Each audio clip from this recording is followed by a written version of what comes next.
معزز سامعین گرامی قدر، ایک بات یاد رکھیے کہ نبی کریم صلی اللہ علیہ وسلم دین پورا پہنچا کے گئے، اور اس بات کی دلیل قرآن میں بھی موجود ہے، احادیث میں بھی موجود ہے۔ قرآن پاک میں الیوم اکملت لکم، آج کے دن تمہارا دین مکمل ہو گیا ہے۔ اور نبی کریم صلی اللہ علیہ وسلم صحابہ کو گواہ بنا کے کیا پوچھ رہے ہیں؟ کیا میں نے تمہارے تک دین پہنچا دیا؟ صحابہ گواہی دے رہے ہیں پہنچا دیا۔ اب معاذ اللہ کوئی بندہ اٹھے اور سوچے کہ میں نے نبی کریم صلی اللہ علیہ وسلم تو یہ عمل بتا کے نیچے گئے، لیکن میں نے نیکی کا ایک ایسا عمل ایجاد کیا ہے جو نبی کریم صلی اللہ علیہ وسلم سے اوجل ہو گیا تھا، نبی کریم بتانا بھول گئے تھے، یا نیکی کا کوئی کام تھا وہ نبی کریم نے تو نہیں بتایا، لیکن میری نیت نیک ہے، یہ نیکی کا کام کر لو، اس میں حرج کیا؟ اللہ کی قسم وہ کام نیکی کا نہیں ہے، وہ کام شیطان کا ہے۔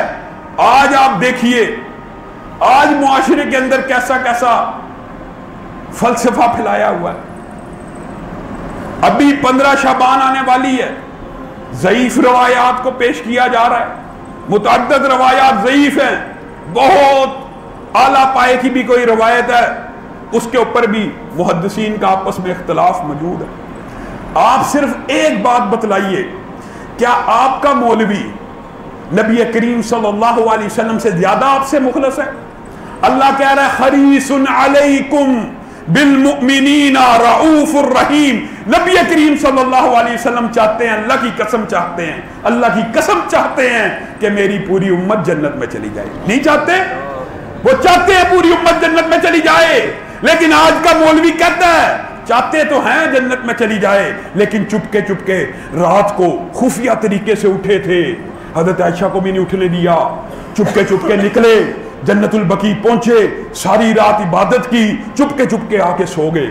نعوذ باللہ، امت کو خبر نہیں ہونے دی نیکی کے عمل کی، اکیلے اس رات کے سارے فیوض اور برکات کو سمیٹ لیا، اور امت کو بتلایا تک نہیں۔ کیا نبی کا کام یہ ہوتا ہے؟ وَلَوْ تَقَوَّلَ عَلَيْنَا بَعْضَ الْأَقَاوِيلِ لَأَخَذْنَا مِنْهُ بِالْيَمِينِ۔ اللہ کہہ رہا ہے پیارے نبی صلی اللہ علیہ وسلم، آپ ایک بات بھی ایسی اپنی طرف سے گھڑ کے لوگوں کو بتلا دیں جو اللہ نے نہ کہی ہو، ہم آپ کی شہرگ حیات کو، آپ کی گردن کو آپ کے تن سے جدا کر دیں گے، اللہ کہہ رہا ہے۔ اور رسول اللہ صلی اللہ علیہ وسلم ان آیات کے خوف کی وجہ سے صحابہ کو گواہ بنایا کرتے تھے، میں نے دین پورا پہنچا دیا کہ نہیں پہنچایا۔ آج کا مولوی کہتا ہے نہیں نہیں، رات کو اٹھے تھے، اور لوگوں یہ کہاں سے فلسفہ آیا؟ ہر بات میں رسول اللہ صلی اللہ علیہ وسلم کی مخالفت، ہر بات میں نبی کریم صلی اللہ علیہ وسلم نے کہا صلو رکعتین قبل المغرب، 2 رکعتیں پڑھو مغرب سے پہلے۔